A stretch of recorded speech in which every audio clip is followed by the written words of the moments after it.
Quan era molt més jove, em van convidar a ser membre d'un comitè. Hi havia un cap de servei en allà i em va dir: tu que estàs aquí per a complir la quota?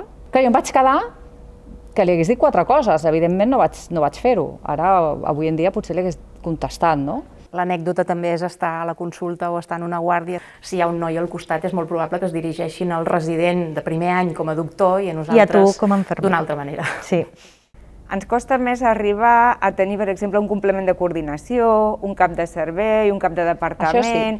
Això Jo no crec que no siguem ambicioses, que a vegades dius que les dones no són ambicioses, sinó que tenim una ambició diferent, no? Com si diguéssim...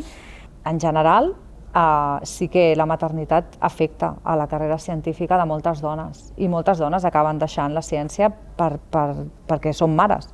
Igual hem d'aprendre a autoexigir-nos menys, a valorar-nos més i a tenir més clar que hi ha coses que s'han de repartir.